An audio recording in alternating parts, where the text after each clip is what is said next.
하나님의 말씀 요절, 뭐 전체적인 대변할 수 있는 요절의 말씀은 1장 22절, 23절 보시겠습니다. 1장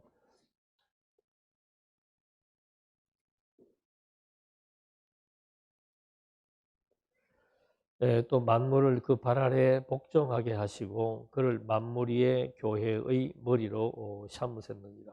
교회는 그의 몸이니 만물 안에서 만물을 충만하게 하시는 이의 충만함이니라. 이 에베소서의 전반적인 내용은 교회가 언제 어떻게 세워졌으며 그렇게 세워진 교회는 어떤 형식과 방법으로 존재해 나가는지에 대한 설명입니다. 그걸 한마디로 얘기하면 교회에 대한 정체성이라고 우리가 말할 수가 있습니다. 그러니까 교회에 다니는 사람이 교회가 무엇인지를 정확하게 모른다면은 첫째는 내 소속감도 모를 것이고 그 교회가 지향하는 목표나 방향에 대해서도 별로 관심이 없게 됩니다. 많은 사람들은 내가 그리스도인으로서 어떻게 살아야 됩니까? 라고 하는 질문을 많이 던지는데 내가 그리스도인이라고 하는 정체성을 분명히 알게 될 때 이렇게 살아라고 말하지 않더라도 나는 그리스도인이기 때문에 이렇게 살고 싶다라고 하는 동기가 생기게 되고 그래서 그리스도인으로서의 아름다운 삶이 사라지게 되는 것과 마찬가지입니다. 이 교회의 정체성을 우리가 확고하게 세워나가고 분명하게 알아야 되는 이유는 그 교회가 어떻게 세워진 교회이기 때문에 누구에 의해서 세워진 교회이기 때문에 이 지상에서 이 교회만큼 위대하고 교회만큼 가치롭고 교회만큼 견고한 것은 없다라고 하는 사실, 내가 그 교회라고 하는 그 집단 속의 한 구성원이었다는 그것이 자랑스러움으로 여길 수 있게 되기 때문에 교회의 정체성이라고 하는 것은 아주 중요한 의의가 있는 겁니다. 그래서 교회의 정체성이 확고한 사람들이라마야 인생의 목적과 목표가 분명해지고 그것을 위해서 살아가는 자기의 삶이 의미 있고 가치롭다라고 하는 사실을 알게 됨으로써 지치지 않고 어떤 여건과 환경 속에서도 정말 일관되게 진취적으로 살아갈 수 있는 그런 역동적인 삶의 기반이 바로 이 교회관에 있다라고 하는 사실을 우리는 이미 이제 여러 차례 시간을 통해서 확인을 해봤죠.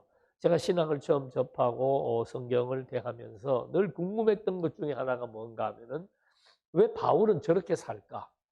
어떻게 바울의 생각과 바울의 가치가 어디에 있길래 저렇게 매를 맞고 무시당하고 굶고 헐벗고 뭐 쫓겨다니고 정말 정처가 없는 그런 삶이 주어졌음에도 좌절하거나 실망하지 않고 늘 긍정적 사고와 적극적인 태도와 정말 역동적인 그의 행동이 늘 저에게는 궁금증으로 다가왔죠. 나하고 바울은 똑같은 성정을 가진 사람인데 왜 저 사람은 저렇게 살 수 있는가? 그러면 나는 어떻게 해야 나도 저 사람처럼 저렇게 의미 있는 삶을 살아갈 수 있을까? 이게 제가 신앙 초반에 가졌던 아주 궁금한 것 중에 하나였습니다. 그래서 늘 강의를 하면서도 그런 면에 늘 심사숙고하는 경향이 많이 있습니다. 그래서 오늘 이 뭐 제목이나 여기 질문이나 같은 맥락들이고 본문을 하게 되었기 때문에 우리는 교회가 무엇인지도 알고 교회의 기원도 알고 교회가 어떻게 세워졌는지도 우리는 알 수 있습니다. 그리고 계속해서 강조했던 부분이 이 관계입니다. 관계. 그리스도와 교회 또는 교회와 그리스도, 이것이 도대체 우리 사람 사이도 그렇잖아요. 나하고 우리 이 집사님하고 어떤 관계입니까? 우리 굉장히 그런 걸 중요하게 여깁니다. 누가 누구와 같이 있거나 누구를 소개할 때 저 사람이 이 사람을 왜 소개하지? 도대체 저 사람은 그 사람과 어떤 관계에 있지? 그걸 우리는 굉장히 중요하게 여기죠. 그래서 이 두 사람은 절친이야. 뗄래야 뗄 수 없는 관계야. 어떤 위기와 어려움 속에서도 같이 하는 그런 아주 동반자적인 관계야. 그렇게 되면 두 사람의 관계가 끈끈하다 그러고 부럽기도 하고 참 나도 저렇게 되고 싶다는 생각을 하는 것처럼 이 성경에서도 우리가 그리스도인이라고 할 때 그리스도와 우리가 어떤 관계에 있느냐 이건 굉장히 중요한 의미가 있습니다. 그 관계가 올바로 형성되어야 내 삶의 자세도 딱 확립이 되고 내 삶의 방향도 정해지게 있는 거예요. 근데 많은 사람들은 성경을 보면서 어떻게 살아야 됩니까? 요렇게 살아라 하면은 그거는 쉽게 이해하는데 우리 기독교는 그렇게 단마디로 얘기하지 않습니다. 원리가 이해되어야만 그것에 대한 깨달음이 있는 만큼 행동의 변화가 나타나기 때문에 이거는 시간이 이렇게 빨리 금방 습득되지 않는 거죠. 그래서 끊임없이 우리가 말씀을 통해서 확인하고 연구하는 과정이 없이는 내 의식의 변화, 생각의 변화, 행동의 변화는 쉽게 바뀌거나 일어나지 않는다는 거죠. 이 관계, 일반적인 이 신과 인간의 관계라고 하는 것은 이게 신이에요. 여기 인간입니다. 그래서 여기에는 인간의 세계가 있고 신의 세계가 따로 이렇게 구분이 되어져 있습니다. 우리가 이거를 갖다가 일반적으로는 이분법적 구도라고 얘기합니다. 저는 오늘 이 관계를 이분법적 세계관이다. 신의 세계가 있고 인간의 세계가 있는데 인간이 신에게 끊임없는 충성과 봉사, 이것이 보편적인 종교가 가지고 있는 종교적인 관계 구도입니다. 그러니까 종교생, 이건 어떤 종교든지 간에 하여튼 신 앞에 무릎을 꿇고 충성하고 봉사하는 그런 열성과 열의의 농도에 따라 이 신은 반응을 하는 겁니다. 인간의 노력과 열심에 따라서 신이 반응하게 돼 있는 거죠. 그래서 우리를 이걸 갖다가 이제 이분법이라 그래서 이 신이라고 하는 것은 항상 인간이 어떻게 했을 때 거기에 따르는 반응 또는 보상 이를 갖다 이제 보편적으로 우리가 기복신앙이라고 얘기하는 겁니다. 인간이 요구하는 인간이 왜 충성하고 봉사합니까? 예? 절에 다니는 사람이든 무슨 종교든 간에 왜 인간이 신에게 충성하고 봉사하냐 이 말입니다. 그 이유는 다른 것 없어요. 내가 가지고 있는 욕구, 욕망, 그것을 이루고 싶어서 이 신에게 빌면은 그것을 이루어 준다고 하니까 그래서 많은 사람들이 무속을 찾아가든 다른 종교를 선택하든 기독교도 이 경향으로 치우치는 게 많습니다. 예. 교회가 마치 나와서 인간이 구하는 대로 무언가 인간이 구한다는 게 자기 욕구와 욕망이잖아요. 그래서 예수님이 인간의 욕망과 욕구를 구하는 게 아니고 하나님의 뜻을 구하는 거라고 다시 그 기도의 정의를 내려준 거란 말입니다. 그러니까 기독교는 본질이 달라요. 그리고 이거는 이제 완전히 신과 인간이 이렇게 단절된 상태에서 서로가 서로의 생각과 의지에 따라서 요구하고 반응하는 이런 구도라면은 기독교적 구도라고 하는 것은 완전히 우리가 몇 시간 동안 공부했던 것처럼 일원론적 세계관이다 이 말입니다. 이렇게 따로 구분되어 있는 신의 세계가 따로 있고 인간의 세계가 따로 있는 게 아니고 이걸 우리는 이제 영원한 세계 안에서 이 관계를 설명하려고 하니까 요거는 이제 점선으로 그립시다. 아직 우리는 보이는 세계를 우리가 살고 있잖아요. 그러니까 보이는 것이 지금 단 줄 알지만 사실은 교회라고 하는 것도 보이는 이 교회는 보이지 않는 교회에 의해서 지금 존재한다라고 하는 하나의 체계다 이 말이죠. 그래서 이걸 이제 늘 설명하기 쉽게 이렇게 그린 겁니다. 여기에 성부, 에베소서는 이 얘기를 합니다. 성부, 성자, 성령, 이걸 이제 삼위일체 하나님이라고 그러죠. 근데 에베소서는 참 공교롭게도 성경 66권 중에서 삼위 하나님의 사역을 이렇게 정확하게 한 장에다가 설명해 놓은 것은 에베소서밖에 없습니다. 그리고 이 관계에 대해서도 요한복음에서는 보면은 같은 얘기예요. 같은 얘기.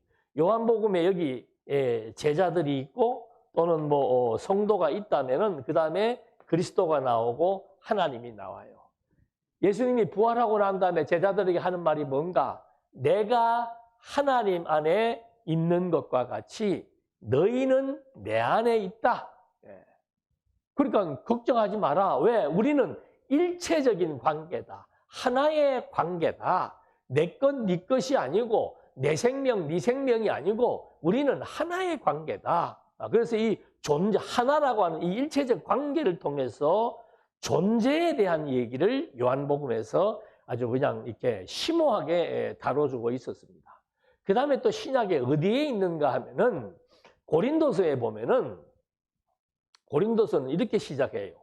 모든 것이 피조 세계의 모든 만물이 사람이든 뭐 인간이든 모든 것들이 다 너희의 것이고, 이거는 이제 고린도 교회 성도들을 지칭했지만 이건 우리에게도 해당되는 얘기죠.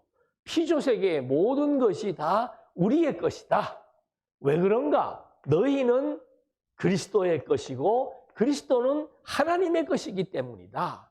그러니까 너희들끼리 이것 가지고 서로 인기, 명예, 부, 권세, 권력 이런 거 가지고 서로 다투지 말고 모두가 다 하나님에 의해서 그리스도에 의해서 우리가 활동하고 사역하는 질서 체계를 확립시켜 준 겁니다. 이 이론론적 체계를 통해서. 근데 고린도서는 뭐를 지금 말해 주려고 하는가 하면은 성부, 성자, 성령, 그리고 교회 또는 몸, 그리고 그리스도를 교회의 머리라고 얘기하는 머리와 몸의 관계라고 하는 것을 말하려고 하는 겁니다. 그러면서 이것이 요 성부, 성자, 성령에 의해서 세워진 교회에 대한 내용이 에베소 1장 3절로 14절까지에 나옵니다. 그러니까 성부 하나님이 계획을 했고 성자가 그 계획을 실천을 했는데 바로 죽음에서 부활하는 속량과 구속에 의한 실천을 했고, 성령께서는 이 사실 하나님의 계획과 그리스도의 사역 전반에 대한 것들을 성령이 하나하나 가르치고 깨닫게 해서 우리들로 하여금 확증하게 해준다라고 하는 그런 사역. 이것이 그만큼 중요하다는 겁니다. 너희의 정체성은 성부와 성자와 성령에 의한 삼위 하나님의 사역에 있다. 자, 여기에서는 존재에 대한 얘기를 해줬고 여기는 질서에 대한 얘기를 해줬다면은 이 성부, 성자, 성령을 구체적으로 거론하면서 했던 얘기는 관계에 대한 얘기를 해주는 겁니다. 관계에 대한 얘기. 이게 무슨 관계냐 이 말입니다. 교회라고 하는 게 성부, 성자, 성령 아무도 범접할 수 없는 신의 역사로 말미암아 세워졌기 때문에 이것은 절대적 관계에 있다는 것을 먼저는 확인시켜 주는 겁니다. 그래서 교회의 머리가 그리스도라고 하는 말은 성부, 성자, 성령에 의해서 세워진 교회는 절대적인 관계에 있다. 그래서 이 절대적인 관계라고 하는 것이 인간이 어떻게 마음대로 변형시키거나 거부하거나 할 수 있는, 수용하거나, 이게 인간이 마음대로 할 수 없다라고 하는, 그래서 여기에서 주종관계라고 하는 것이 성립이 된다 그랬습니다. 그 다음에 또 하나의 관계는 무슨 관계인가 하면은 사랑의 관계입니다. 1장 3절로부터 5절, 14절까지에서도 성부의 계획의 의도는 뭔가 하면은 하나님의 사랑을 깨닫게 하기 위해서 그런 거라 이 말입니다. 인간이 가장 갈구하는 것이 뭔가 하면 사랑이에요. 어딘가에 뭐 부부 간의 사랑이든 부모와 자식 간의 사랑이든 친구 간의 뭐 사랑이든 하여튼 이 사랑에 대해서 인간이 갈구하고 있는데 정말 절대적인 관계 속에서 성립된 이 사랑의 관계, 이것이 이제 에베소서에서 말하고 있는 관계의 내용 중에서 아주 중요한 범주에 속하고 있는 겁니다. 자, 이것이 그러면은 어떤 의미를 가지고 있는가 하면은 무엇이 절대적인 관계이고 사랑의 관계로 말미암아 성립되었는가? 이게 생명이라 이 말입니다. 생명. 예?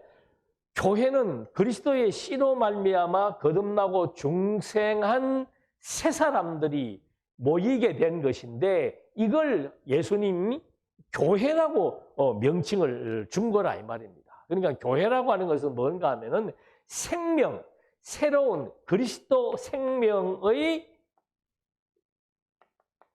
집단이라고 말할 수 있는 겁니다. 쉽게 얘기해. 이 표현이 뭐 정확한지는 모르겠습니다만은 교회라고 하는 건 뭔가 하면은 이렇게 절대적 관계와 사랑의 관계에 의해서 태동된 생명의 집성체라 이 말입니다. 그래서 교회라고 하는 것은 이게 단순히 우리 눈에 보이는 교회는 우리 눈에 보이는 성도 그러면 우리가 보일 수 있지만 아니면 지상에 있는 여러 교회들과 거기에 다니는 성도들을 우리가 인식할 수 있지만 그 교회의 본질이라고 하는 것은 이미 창세 전부터 성부 안에서 선택된 자, 그 선택된 자들에게 그리스도의 사역을 통해서 생명을 얻게 한 것, 이것이 이제 바로 그리스도와 교회의 관계다. 그래서 절대적 관계요, 사랑의 관계인데 이 관계를 생명의 관계라고 얘기한다. 그러니까 우리 인간 관계 중에서도 가장 끊을 수 없는 관계가 무슨 관계예요? 부모와 자식 관계예요. 그게 생명의 관계예요. 생명의 관계. 20년 만에 만나든 30년 만에 만나든 어릴 때 입양을 갔어도 아무리 좋은 환경 속에서 컸어도 그 궁금한 거 하나는 뭔가 하면 왜 부모가 나를 이렇게 했지? 나를 왜 버렸나? 아니면 무슨 상황이 있었나? 그게 왜 관심이 가는가? 그게 핏줄이에요. 그게 부모로부터의 생명의 DNA가 주어졌기 때문에 그거에 대한 관심과 궁금증이라고 하는 것은 증폭될 수밖에 없는 겁니다. 그러니까 인간에게 제일 중요한 것도 생명이고 그 성부와 성자와 성령과 성령에 의해서 세워진 이 교회의 관계 구도의 핵심적인 알맹이는 바로 뭔가 하면은 이것이 바로 생명의 관계에 있다라고 하는 겁니다. 그러니까 절대적 관계에 있기 때문에 이 생명은 절대적 관계에 있기 때문에 반드시 주에게 복종해야 되고 그를 의지해야만 존재할 수 있는 그런 생명체라고 하는 사실을 확인시켜 준 것이 에베소서의 내용이라 이 말입니다. 여러분 하나님께 순종해야 됩니다. 그리스도에게 복종 이런 말이 필요 없어요.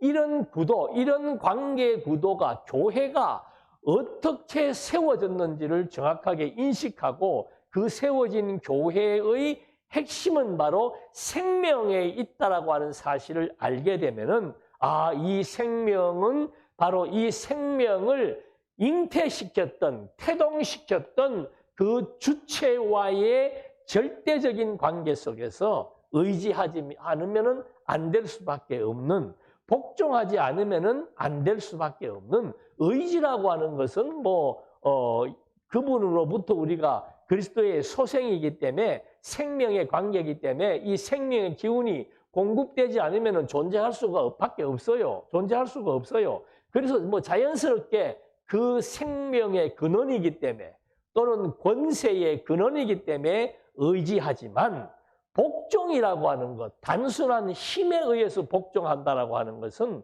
하나님이 원치 않아요. 하나님 앞에 복종을 하되 그것은 힘에 눌려가지고 하는 억압적인 복종이 아니고 사랑의 힘에 의한 복종이라고 하는 것. 그래서 제가 초두에 바로 이 사랑의 관계요, 절대적 관계를 통해서 교회라고 하는 것이 태동되게 되었다라고 하는 것. 그러니까 우리가 하나님 앞에 순종한다라고 하는 것은 여러분 하나님 앞에 무릎을 꿇으면서 불쾌합니까? 또는 억울합니까? 기분이 나쁩니까? 그런 거 없잖아요. 근데 사람이 사람 앞에 무릎을 꿇을 때는 자존심이 상하고 분노가 생기고 수치를 느끼게 되지만 하나님 앞에 무릎을 꿇을 때는 수치심도 없고 자존감도 없고 그냥 하나님 앞에 엎드러지면서 철저하게 의지하게 되는 이유가 바로 뭔가? 그분이 나에게 바로 생명의 주인이기 때문에 그렇다 이 말입니다. 그리고 그분이 바로 우주와 만물을 창조하신 창조주로서의 절대적인 존재이기 때문에 그렇다는 거. 이것이 에베소서의 본질적인 관계에 의한 내용이기 때문에 이것이 정확하게 정립되게 되면은 그 다음부터는 이제 자연스러운 우리의 성도로서의 위상과 자존감과 품위와 이런 모든 것들이 나타나게 된다는 것을 확인시켜 주는 거예요. 그래서 처음에 이 교회에 대한 기원, 지금까지 얘기한 것은 기원에 해당되는 얘기입니다. 교회의 기원. 이 교회가 성부, 성자, 성령에 의해서 그분의 절대적인 능력과 사랑의 힘으로 말미암아 세워졌기 때문에 이 교회가 교회의 멤버들에게 있어서 중요한 것은 뭔가 하면은 이제는 알아야 된다 이 말입니다. 교회의 정체성도 알아야 되고 교회를 세우신 그리스도가 누구인지에 대해서도 알아야 되고 그분과 우리의 관계가 어떤 것인 것을 알아야 된다는 거죠. 그래서 바울이 기도하면서 하나님을 알게 해달라고 기도하는 겁니다. 하나님을 알아야 교회의 근본이신 하나님을 알아야만이 내가 살아야 되는 이유를 알게 되는 거예요. 왜? 하나님과 나는 하나예요. 내가 하나님 성부, 성자, 성령에 의해서 생명을 얻어 존재하기 때문에 내가 누구인지를 알려면 이걸 거슬러 올라가야만 내가 누구인지를 알게 되고 내가 어떻게 살아야 되는지 내가 살아야 되는 이유가 뭔지 무엇이 내게 가치로운지를 알려면은 내게 생명을 주신 분에 대해서 알지 못하고 그분과의 관계를 이해하지 못한다면은 내가 왜 그 사람에게 순종을 해야 되지? 내가 왜 그리스도에게 순종을 해야 되지? 왜 내가 하나님의 뜻을 쫓으며 살아가야 되지? 내 뜻도 있는데, 내 뜻도 만만치 않은데 왜 내가 하나님의 뜻을 쫓아야 되고 그리스도에게 순종해야 되느냐? 이런 질문이 생길 수밖에 없는 거예요. 그래서 그 존재, 하나님과 그리스도와 성령에 관련된 모든 것들을 알아야 되는 신지식에 대한 중요성을 얘기했습니다. 그것이 주어져야만 우리에게 소망이 생기는 거예요. 이 소망이라고 하는 것은 내 욕구에 의한 소망이 아니고 이분이 모든 것에 대한 근본이시고 내 생명의 주체이신 그분이 좋아하는 것이 무엇인지를 같이 좋아하게 된다 이 말입니다. 그러니까 하나님을 안다, 하나님을 모른다 이것은 내 삶의 방향이 완전히 달라지게 되는 것을 의미하지요. 그렇게 해서 뭐 본문에 여러 가지가 나와 있습니다만은 하여튼 하나님을 왜 알아야 되는가? 그건 뭐 우리에게 삶의 분명한 소망이 있어야만 내가 이렇게 살아야 되겠다라고 하는 동기부여가 되는 거죠. 그래서 이런 맥락 속에서 교회의 기원에서 중요한 것은 그 근본, 교회가 어떻게 세워졌는지를 누구에 의해서 세워졌는지를 그리고 나와 그 세우신 분들과의 관계가 어떤 관계인지를 알아야 된다는 것이 교회 설립에 있어서 아주 중요한 부분이다. 그래서 마지막으로 정리를 하면은 이렇게 알고 나니까 정립할 수 있는 것이 새로운 세계관이 정립되었다. 나와 하나님은, 나와 그리스도는 이렇게 따로 분리된 상태에 있는 것이 아니고 하나이다. 한 생명이다. 그리고 한 생명이니까 항상 하나님으로부터 생명의 기운을 공급받고 하나님의 능력을 힘입어서 살아가게 되고 그 하나님이 나와 함께해서 나의 모든 인생을 책임지고 인도하신다라고 하는 일원론적 세계관을 갖게 된다는 겁니다. 그 다음에 새로운 관계성이 주어집니다. 새로운 세계관은 이분법적, 이원론적 세계관에서 일원론적 세계관으로 바뀌게 되는 것이고 새로운 관계는 이 새로운 생명의 관계가 완전히 이제 하나님에게 종속되어 있다는 것을 알게 되고 또 그래서 그분을 의지하게 되는 이런 그 새로운 생명의 관계, 일체적 하나의 생명이라고 하는 거. 이 세상 사람들은 전부 다 개체로서 너가 이렇게 구분되어 있기 때문에 많은 사람들이 우리라고 하는 단어 쓰기를 좋아한단 말입니다. 우리 또는 함께 이런 용어를 좋아하는데 이건 우리가 그렇게 만들려고 해서 되는 게 아니에요. 함께, 우리가 함께 하나로 되어 있다라고 하는 사실을 알게 되어야 우리라고 하는 개념이 중요하게 되고 진짜 우리는 함께 살아가는 사람들이구나 라고 하는 것을 인식하게 되는 것처럼 이 관계, 세계관, 하나의 세계관, 관계, 일체적 관계, 이래서 새로운 변화, 의식의 변화가 생겼고 또 하나는 뭔가 하면은 새로운 자유에 대한 관이에요. 그러니까 인간이라고 하는 것은 내가 독자적으로 살아가는 사람은 한 사람도 없습니다. 사단에게 종속되어 있든지 아니면 그리스도에게 종속되어 있든지 둘 중에 하나예요. 자유라고 하는 것은 뭔가 사단에게 종속되어 살다가 그리스도에게 종속되어지는 것이 기독교적인 자유관이라고 하는 거. 그러니까 내가 매여 있는데 이제는 그리스도에게 매여 있다. 이것이 1장을 통해서 서로 확인할 수 있는 건데 그 2장에서 말하고 있는 교회의 기원에서 2장에서 말하고 있는 아주 그 중요한 얘기 이런 것들을 총 정리하는 얘기가 뭔가 하면 2장 21절에 그 안에서 이제 계속 아니라고 하는 말이 나옵니다. 왜? 일체적 관계이기 때문에. 그 안에서 건물마다 서로 연결되어 있고 그 다음에 그 안에 그리스도 안에서 그 다음에 함께 지어져 간다. 이게 이제 교회가 설립되어진 실제의 상태를 말하고자 하는 겁니다. 그러니까 그리스도 안에서 서로 이거는 이제 우리 배웠죠. 교회라고 하는 것은 그리스도 안에 있다. 그래서 요거를 빼가지고 그냥 따로 그린 그림이 바로 뭔가 하면 요거예요. 그리스도와 교회, 머리와 몸. 이거는 뭐 완전히 연결되어 있는 것이고 일체적 생명의 관계다라고 하는 것을 우리가 확인해 볼 수 있었습니다. 그래서 이 서로 연결되어 있다, 서로 연결되어 있다는 말은 다른 말로 하면은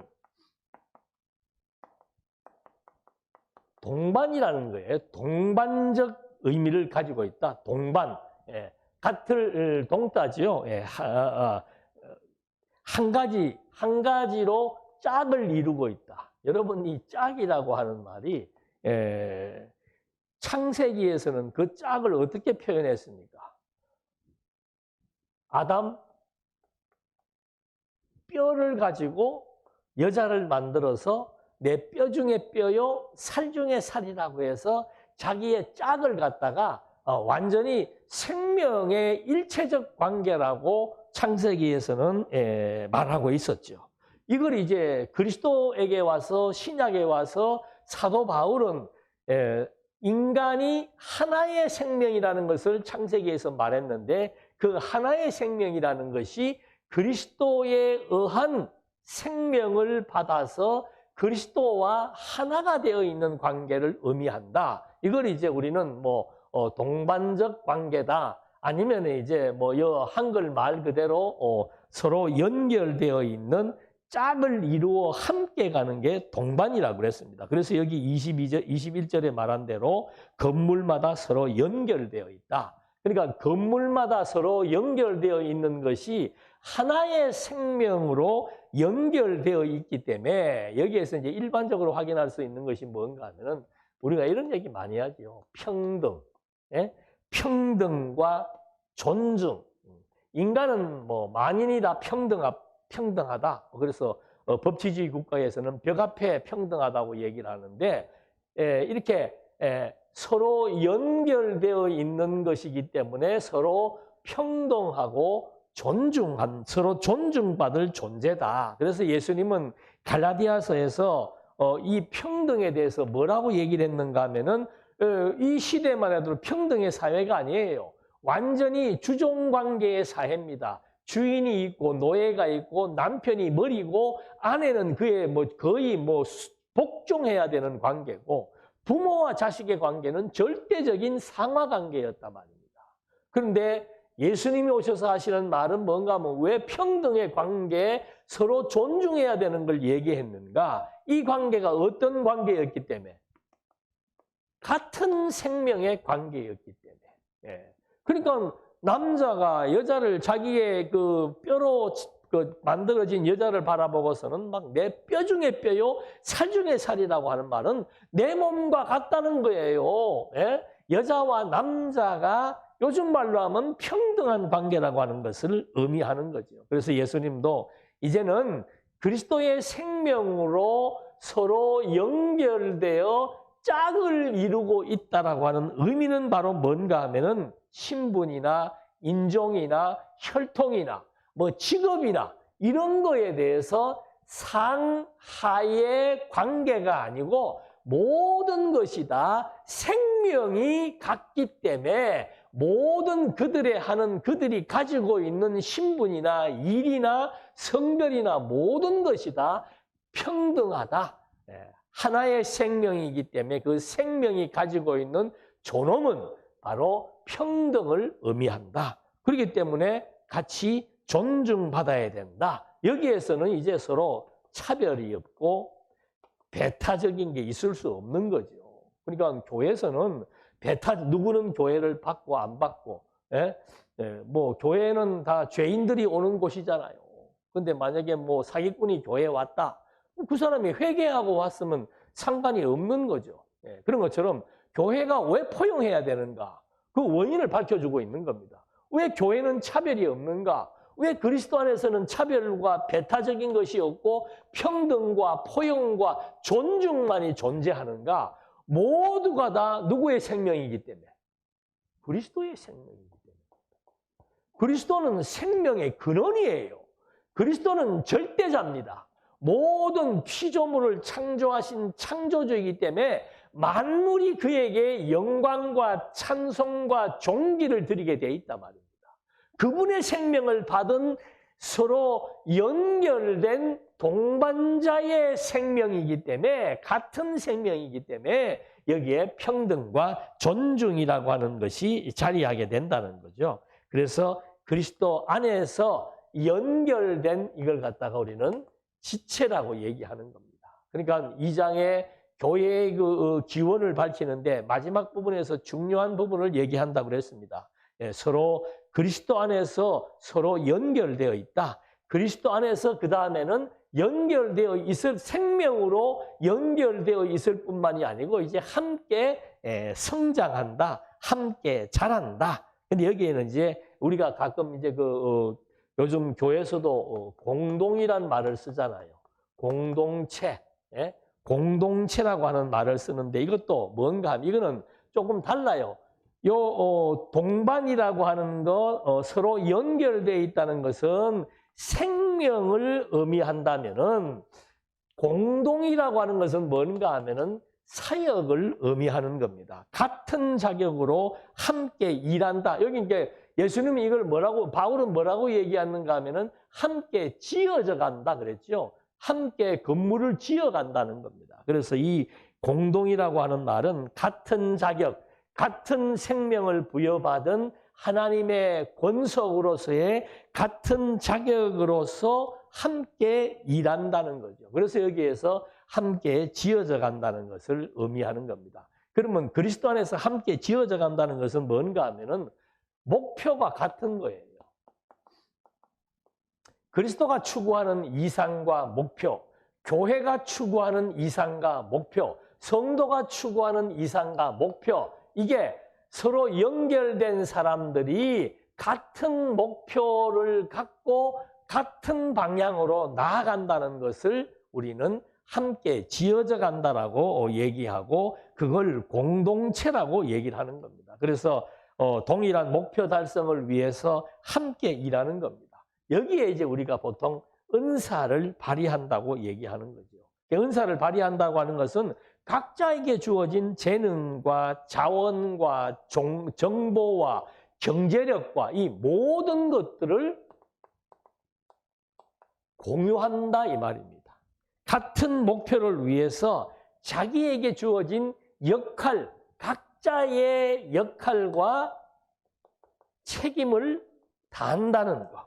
이것이 이제 함께 지어져 간다라고, 교회가 함께 지어져 간다라고 하는 것은 바로 저렇게 같은 그리스도와 같은 생명을 가졌기 때문에 함께 지어져 간다는 것은 그리스도와 같은 목표를 가지고 그리스도가 주신 은사를 갖고 열심히 자기의 역할을 다하면서 책임 있는 행동으로 살아가는 것. 이것이 교회가 지어져 간다는 거죠.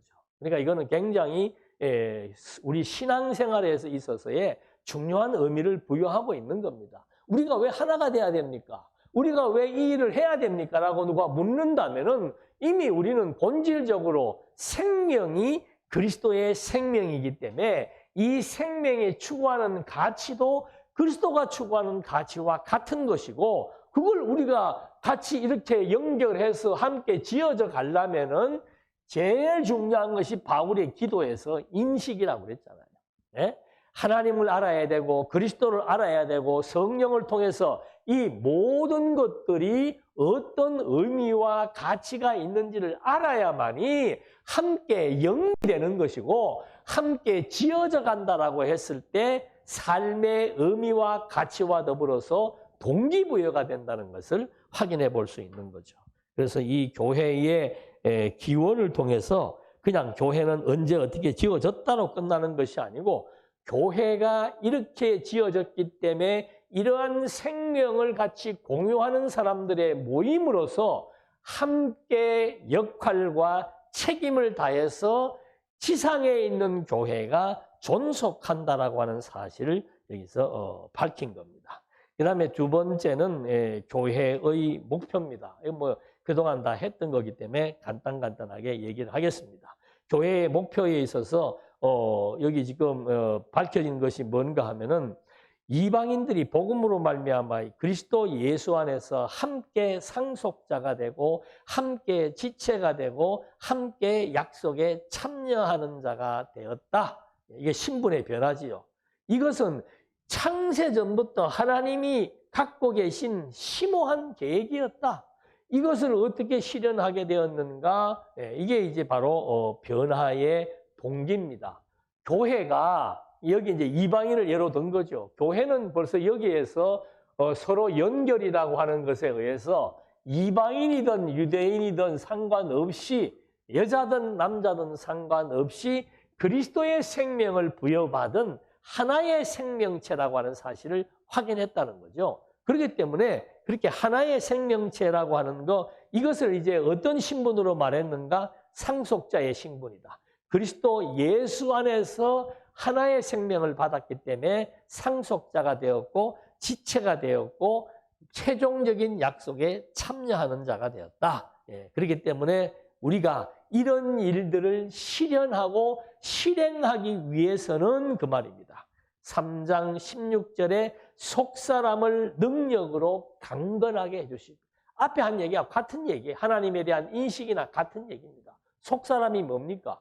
그리스도의 생명으로 거듭난 그리스도의 생명의 씨가 이제는 점점 자라야 된다는 것을 말해주고 있습니다. 그래서 이 속사람이 하나님의 능력으로 좀 이렇게 자라나야 되겠고 강해져야 되겠고, 그리스도가 우리 마음에 딱 계셔서 우리를 주관해 주신다는 사실을 깨달아야 되겠고, 그 다음에 그리스도의 사랑을 알아야 된다라고 하는 사실들을 말하면서 이런 교육의 목표는 결국 그리스도가 추구하는 교회의 머리 대신 그리스도가 추구하는 그런 그 교회의 이상, 그리스도의 형상을 닮아가는 거기까지 교회가 자라가야 된다라고 하는 것을 말하고 있는 겁니다. 그게 자라지 않으면은 자기 역할을 다할 수가 없고 책임을 지려고 하지 않습니다. 하나님이 나에게 맡겨준 역할이 있고 그 역할을 책임지지 않으면은, 교회는 이렇게 유기적으로 서로 연결되어 있기 때문에 하나님이 주신 역할에 대해서 내가 게을리하게 되면은 다른 사람이 그 역할을 다시 더 짊어지게 되어 있는 거예요. 그래서 남에게 짐을 지운다는 말이 그런 의미의 얘기라는 거죠. 그래서 이 교육의 실현이라고 하는 것도 전부 내면 세계의 변화, 그리스도를 중심으로 한 신학 사상의 변화, 이런 것들이라야만이 거룩한 새 사람으로서의 역할을 다하게 된다라고 하는 거. 이거에 대해서 이제 더 선을 넘지 말게 하기 위해서 바울이 마지막 5장, 6장에서 생활의 이치에 대한 얘기를 하는데, 여기에서도 계속 5장 1절, 2절에서 하나님의 사랑으로 하나님을 본받고 그리스도의 사랑으로 그리스도의 행동을 닮아가라. 이게 이제 생활의 기본적인 패턴을 말해주고 있는 겁니다. 그러니까 이걸 제가 초대에 시간을 많이 할애한 이유가 있는 거예요. 이 원리를 이해하지 못한다면 여러분들이 아무리 교회에 와서 뭐 봉사를 하고 뭘 해도 이게 다 인간적인 자기 어떤 인간적으로 주어진 역할에 대한 책임을 다한다고 생각을 하면은 일을 하게 되면 힘이 들고, 누가 주변에서 그거에 대해서 인정하지 않게 되면은 스트레스 받고. 근데 이 관계인 것을 이해하게 되면은 자연스럽게 사람 앞에서 일하는 게 아니고 하나님 앞에서 일을 하게 되는 거예요. 내 생명은 하나님의 생명이고 내 역할은 하나님이 주신 역할이고, 뭐 이런 모든 것들이 신 중심으로 관련된 상태에서 활동하게 되고 역할을 감당하게 되기 때문에 누가 누구에게 명령하기 이전에 스스로가 자기의 속사람이 자라게 되는 만큼 그런 가치를, 그리스도의 가치를 같이 추구하게 된다라고 하는 거. 그래서 그거에 대해서 이제 구체적인 행동이 불의를 배격하고, 불의라고 하는 것은 다른 말로 표현하면 인간이 주인 되려고 하는 주객이 전도되는 행동하지 마라 이 말입니다. 그 말은 더 쉬운 말로 하면은 자기의 욕망과 욕심을 추구하는 그런 식의 삶을 추구하지 말란 말입니다. 이거는 내가 내 욕망을 펼치고 싶다고 해서 펼쳐지는 게 아니에요. 그건 이방신들과의 관계 속에서 주어지는 구도예요. 이방신도 마찬가지입니다. 아니, 인간이 가지고 있는 욕망을 이방신에게 빈다고 그게 됩니까? 참 답답한 사람들이에요. 그걸 된다고 믿는 거죠. 이게 어떻게 그러면은 이방신에게 가서 빌어서 됐는데 하나님에게 빌어서 안 되면은 다 이방신을 추구하지 하나님을 왜 믿으려고 합니까? 예? 하나님의 능력과 권세가, 하나님의 존재가 어떤 존재인 줄 안다면은 이방신들에게 아무리 가서 빌고 이건 뭐 아무리 우상을 쫓아가서 해본들, 아니 지나간 일 마치는 거야. 나도 마쳐요 웬만큼. 예? 사람 얼굴 보고 말 몇 마디 들으면 저 사람이 어떤 삶을 살았겠다. 그 인생 산 사람들은 다 아는 거예요. 우리가 병원에 가면은, 저도 하나 팁을 얻었어요. 이거 또 딴소리 하는 것 같은데, 병원에 가면 절대 의사 앞에서 내가 어디가 아프다고 말하지 말라 그래요. 왜? 그럼 나중에 보험 적용하는데 문제가 된다 그러더만. 예. 그런 것처럼. 아니, 점쟁이한테 가가지고 찾아온 사람이 대부분 다 미리 얘기를 다 해요. 예. 그런 것처럼 이방신이라고 하는 존재 자체는 사람이 만드는 거예요. 성경에 나오잖아요. 예? 모든 신전에 있는 신들 보면은 다 사람들이 만든 거예요. 그 밑에 가서 뭘 구하겠다는 겁니까? 그거는 뭐 이루어지지 않는 헛된 수고하는 거죠. 그래서 내 생명의 주관자가 누구인 줄 알고 그분의 뜻을 추구해 나가는 이것이 새 사람으로서의 품이 있는 행동의 모습이라고 하는 것 때문에 이 관계, 이 주종관계에 대한 얘기를 한 번 더 바울이 마지막 5장 중반부 이후로부터 6장과의 관계 속에서, 지난 시간도 말했죠. 하나의 예시입니다. 예시.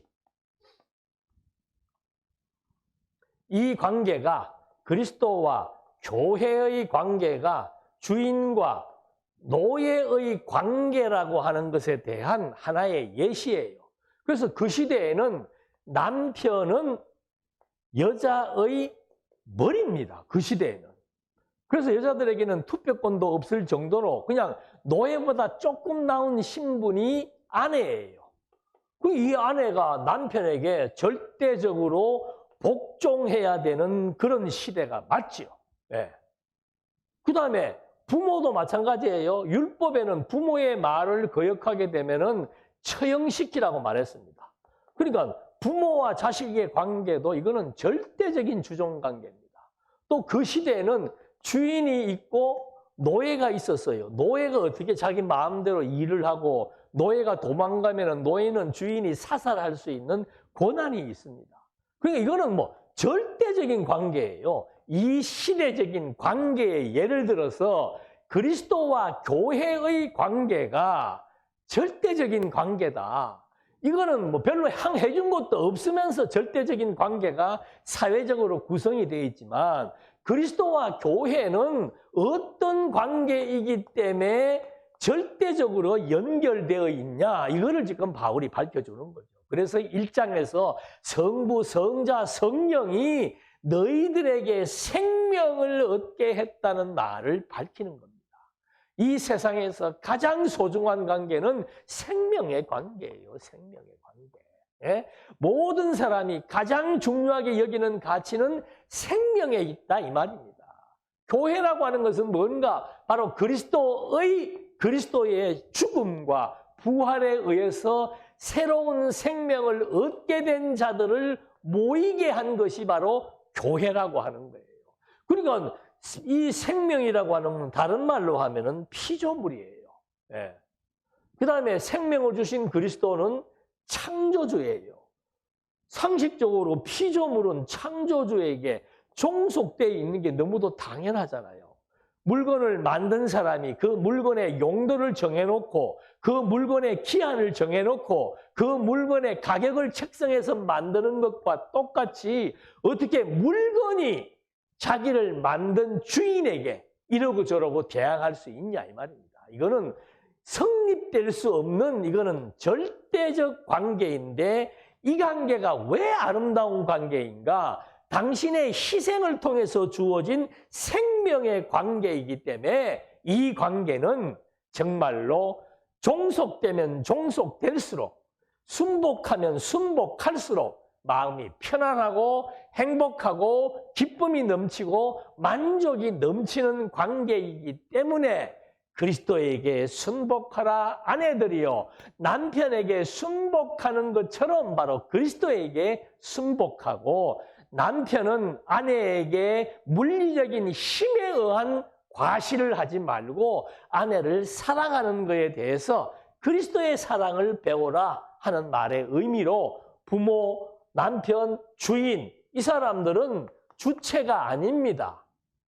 이 주체는 바로 그리스도이기 때문에 이 사람들이 인간의 위치에서 인간이 무엇인 줄 알고 남에게 횡포나 학대를 가해서는 안 된다. 부모 자식이든 남편과 아내의 사이든 그것이 물리적인 힘에 의해서 횡포를 가해서는 안 되고, 여기에 매개되는 이것은 바로 사랑의 관계임을 말해주고 있는 거죠. 그래서 어떤 의미에서는 남편도 아내 사랑하는 거고 아내도 남편 사랑하는 거예요. 예. 그것이지 무슨 뭐 어디 누가 누구에게, 사람이 사람에게 복종한다? 요즘 군대도 그렇게까지는 안 하죠. 이런 사회는 잘못된 사회 구도예요. 그래서 그 시대에 주인과 종이라고 하는 주종관계의 예시를 통해서 그리스도와 교회가 어떤 관계인가, 왜 그런 관계로 구성될 수밖에 없는가, 그건 바로 생명의 관계이기 때문이다. 그래서 교회 생활에 대한 이치에 대한 얘기를 하면서 마지막으로 교회가 해야 되는 일은 뭔가? 투쟁의 대상은 바로 투쟁의 대상이 뭐라고 그랬습니까? 한마디로 말하면 그 시대의 권세자들이에요. 지도자들, 권세자들, 악의 세력들, 이건 자기들이 지금 다 주체가 되어 있는 줄로 알고 인간을 억압하고 인간에게 폭력을 행사하는 그런 존재들, 주객이 전도되어 있는 착각한 지도자들을 바로 우리가 싸워야 되는 대상이라고 말하는 겁니다. 왜 그들이 싸워야 되는 대상인가?